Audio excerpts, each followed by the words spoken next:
नमस्कार दोस्तों, स्वागत है आपका मेरे इस नए वीडियो में। और आज हम लोग बात करेंगे यहाँ पर वेब 3.0 के बारे में।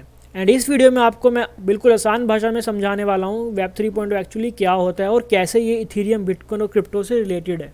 तो वेब 3.0 को समझने से पहले हमें समझना होगा कि वेब क्या है और वेब 1.0 क्या था, यानी कि फर्स्ट वर्जन ऑफ इंटरनेट का कैसा था।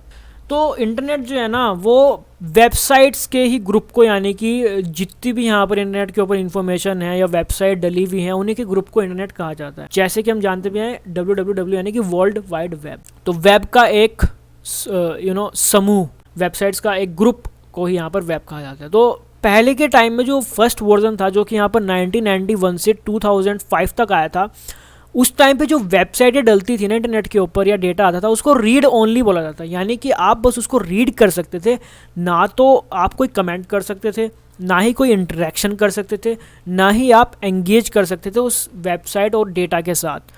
तो आप यूज़र हो, आओ कंज्यूम करो जो इन्फॉर्मेशन दे रखी है और जाओ, बस इतना ही काम था नेट के ऊपर।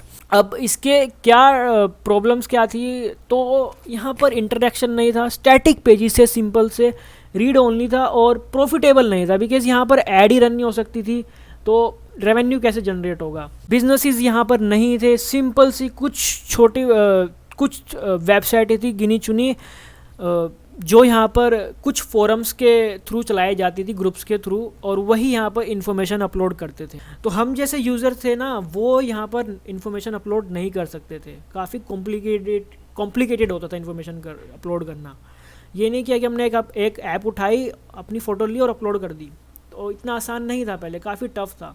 तो यहाँ पर यूज़र्स जो थे इंटरनेट को, उनको कंज्यूमर बोला जाता था। तो फिर धीरे धीरे क्या हुआ, एवोल्यूशन हुई। वेब 1.0 में आप देख सकते हो वेबसाइटें कुछ ऐसी दिखती थी आज के टाइम में, और उस टाइम के देखो कितना अलग था पहले का, कितना डिफ़िकल्ट था यहाँ पर समझने में कि क्या हिसाब कैसे है। यूज़र इंटरफेस कितना उस टाइम इतना अच्छा नहीं था इन वेबसाइट्स का। उसके बाद आया हमारे पास वेब 2.0। तो वेब इवोल्व हुआ और हमारे पास फिर जो वेबसाइट आने लगी, वो आने लगी रीड एंड राइट, यानी कि उसको हम रीड तो कर सकते थे, उसके साथ राइट भी कर सकते थे, यानी कि हम इंटरेक्शन कर सकते थे उन वेब पेजेस पे।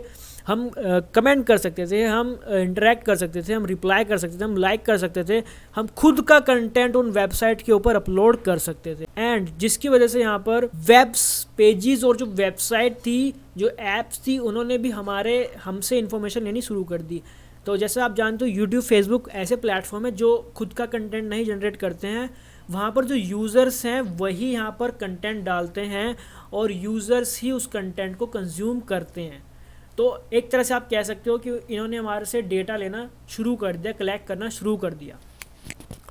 अब सब कुछ तो सही चल रहा था और यहाँ पर मोस्ट ऑफ द बिजनेसेस ने जो था वो इंटरनेट के ऊपर आना शुरू कर दिया, क्योंकि अब यहाँ पर ये प्रॉफिटेबल था। यहाँ पर ऐड रन हो सकती थी, जिसकी वजह से यहाँ पर रेवेन्यू जनरेट होता था।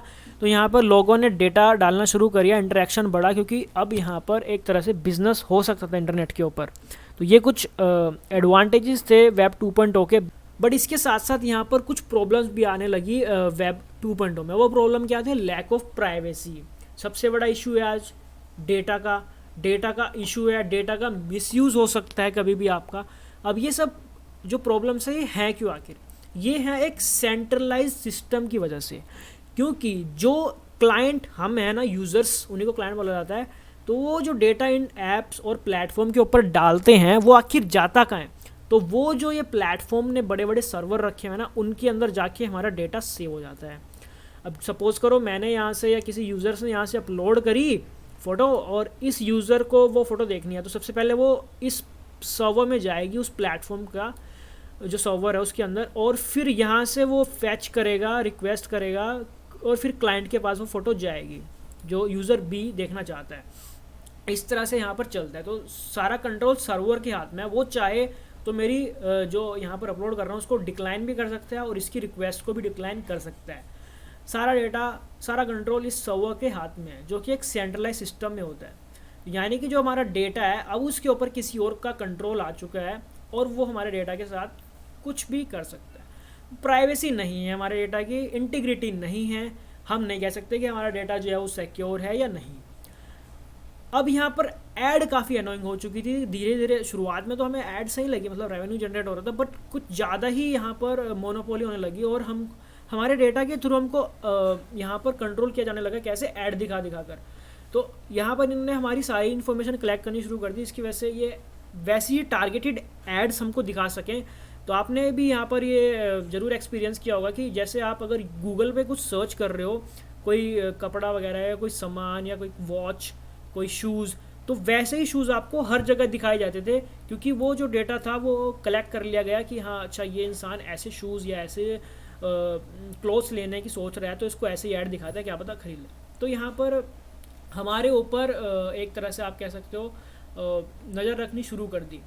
तो इंटरनेट को यहाँ पर, internet knows everything about us, कि आज के टाइम में इंटरनेट को हमारे बारे में सब पता है, वो हमारी सारी डिटेल लेता है, तो इसकी वजह से प्राइवेसी नहीं है। तो ये प्रॉब्लम थी।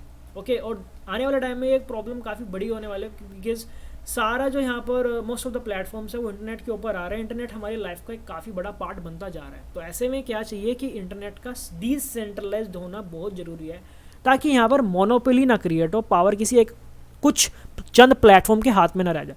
उसी का सोल्यूशन लाते हुए यहाँ पर जो इथीरियम है उसने सबसे पहले प्रपोज किया यहाँ पर, उसके जो फाउंडर्स थे उन्होंने वेब 3.0, यानी कि एक ऐसा इंटरनेट बनाया जाए जो कि डिसेंट्रलाइज्ड हो, जिस पर किसी एक इंसान का हक ना हो और सारे यूज़र्स का इक्वल कंट्रोल हो और इक्वली सारे यूज़र्स उस प्लेटफॉर्म के ओनर भी हों और उस प्लेटफॉर्म को यूज़ भी कर सकें।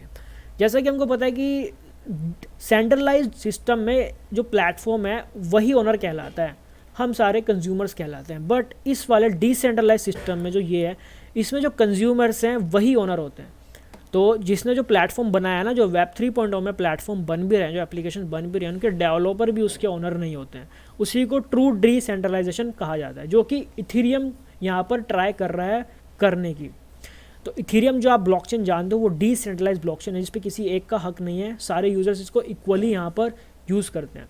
तो इसी का यूज़ करते हुए, ब्लॉकचेन का यूज़ करते हुए काफ़ी यहाँ पर डिसेंट्रलाइज्ड एप्लीकेशंस बन रही हैं इथीरियम के ऊपर, जिसको यहाँ पर वेब 3.0 कहा जा रहा है।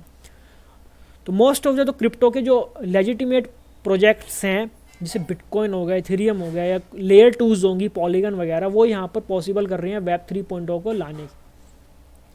अब बात करते हैं कि एक्चुअली वेब 3.0 है क्या और इसमें हो क्या रहा है। तो जैसे हमने बात कर लिया कि मेन इसका जो फंडा है वो डिसेंट्रलाइजेशन का है और ओपन वेब बनाने का है, जो कि यहाँ पर यूज़र स्पेसिफिक हो और यूज़र्स के लिए यहाँ पर यूज़फुल हो। यहाँ पर मेन क्या है कि आप अपने कंटेंट के ओनर हो और आप ही अपना डेटा या अकाउंट को, अपना पूरा कंट्रोल आपके हाथ में हो, यानी कि आपके डेटा, अकाउंट और का जितना भी आपने कंटेंट अपलोड किया उस सारे के ओनर आप ही हो। वेब 3.0 जो है कम्प्लीटली बेस्ड है डिसेंट्रलाइजेशन के ऊपर। तो ये सबसे मेन है, फाउंडेशन डिसेंट्रलाइजेशन है। डिसेंट्रलाइजेशन का अगर हम मतलब देखें तो वही है transfer of control of an activity और organisation to several local offices और अथॉरिटीज़। सिंपल भाषा में एक थर्ड पार्टी के हाथ में, एक सिंगल इंसान के प्लेटफॉर्म के हाथ में पावर ना होते हुए सभी यूज़र्स के हाथ में इक्वली होना और सभी यूज़र उस प्लेटफॉर्म के इक्वली ओनर होना, ये वेब 3.0 यहाँ पर पॉसिबल कर रहा है। अब बात करते हैं कि क्या क्या इनोवेशंस हो रहे हैं यहाँ पर वेब 3.0 में। तो डिसेंट्रलाइज प्रोटोकॉल्स बन रहे हैं। प्रोटोकॉल क्या है? प्रोटोकॉल वही सब जिसके ऊपर इंटरनेट पूरा चलता है। तो आप जानते हो HTTP, SMTP, TCP, ये सारे प्रोटोकॉल्स हैं जिसके थ्रू यहाँ पर इंटरनेट चलता है। तो जो HTTP है वो मेनली यहाँ पर सारी वेबसाइटों का होस्ट करता है। HTML जो लैंग्वेज है उसके थ्रू वेबसाइटें बनती है और फिर जो ट्रांसफ़र होता है डेटा उधर उधर वो HTTP के थ्रू होता है, हाइपर टेक्स्ट ट्रांसफ़र प्रोटोकॉल। तो ये सारे वेब 2.0 के प्रोटोकॉल्स हैं। अब यहाँ पर वेब 3.0 में भी प्रोटोकॉल्स बन रहे हैं ताकि उनके ऊपर फिर एप्लीकेशंस बन सकें। तो ऐसे ही एक लेंस प्रोटोकॉल है जो कि यहाँ पर प्रोटोकॉल बना रहा है लेंस, जिसके ऊपर यहाँ पर आप सोशल मीडिया एप्लीकेशंस बना सकते हो, वो भी डिसेंट्रलाइज। अभी डिसेंट्रलाइज सोशल मीडिया एप्लीकेशंस कैसी हैं, जिसमें जो आप अकाउंट बनाओगे या जो डेटा डालोगे उस एप्लीकेशन के ऊपर, वो उसका जो कंट्रोल होगा वो आपके हाथ में होगा। जो अकाउंट है उसका कंट्रोल आपके हाथ में होगा। कल को जो डेवलपर्स लेंस प्रोटोकॉल के या जो एप्लीकेशन है वेब 3.0 की, उसके डेवलपर्स भी आपके अकाउंट को बैन नहीं कर सकते या उसको हटा नहीं सकते। कंट्रोल कम्प्लीटली आपके हाथ में होगा। आप भी उतने ही ओनर होंगे उस प्लेटफॉर्म के जितने कि डेवलपर्स होंगे या जो जिन्होंने उसका जो आइडिया है वो लाया है। तो प्ले टू ऑन गेम्स बन रही हैं, डिसेंट्रलाइज गेम्स बन रही हैं, NFTs वेब 3.0 का पार्ट है, बिटकॉइन, इथेरियम, एंड ये सब कुछ हो रहा है पॉसिबल ब्लॉकचेन के थ्रू। और मेन जो कंट्रीब्यूटर है इसमें वो है इथेरियम की ब्लॉकचेन, और बिटकॉइन तो है ही, मतलब मेन आइडिया तो यहाँ पर बिटकॉइन, सबसे पहले बिटकॉइन ही आया था। और एक और ख़ास बात यहाँ पर क्या हो रही है कि अब आप जैसे आपके 2 प्लेटफॉर्म आप यहाँ पर यूज़ करते हो अलग अलग सोशल मीडिया, तो जो आपका एक सोशल मीडिया में यहाँ पर अकाउंट है और जो दूसरे में वो अलग अलग होता है ना। ये तो नहीं है कि एक अकाउंट आपने बना लिया और हर सोशल मीडिया में आप उसे यूज़ कर रहे हो, नहीं। जैसे ही आप ऐप डाउनलोड करते हो तो आपको यहाँ पर अकाउंट बनाना पड़ता है। बट यहाँ पर वेब 3.0 में क्या है कि सेम अकाउंट होता है, यानी कि आपने इंटरनेट के ऊपर सिर्फ एक यूज़र नेम बनाना है और फिर कोई भी एप्लीकेशन हो वेब 3.0 की वही यूज़र नेम चलेगा। इस तरह की इंटरऑपरेबिलिटी यहाँ पर कोशिश करी जा रही है लाने की वेब 3.0 में। तो अगर हम यहाँ पर ओवरव्यू देखें तो web 1.0 static read only pages थे, फिर information centric and interactive pages आने लगे जिसमें यहाँ पर एंगेजमेंट हुई, हम एंगेज कर सकते थे, यूज़र्स डेटा अपलोड कर सकते थे, आपस में इंटरेक्ट कर सकते थे। फिर इसमें कुछ प्रॉब्लम्स आए वेब 2.0 में जिसका सॉल्यूशन आ रहा है यहाँ पर वेब 3.0 में, जिसकी हमने बात कर ली है।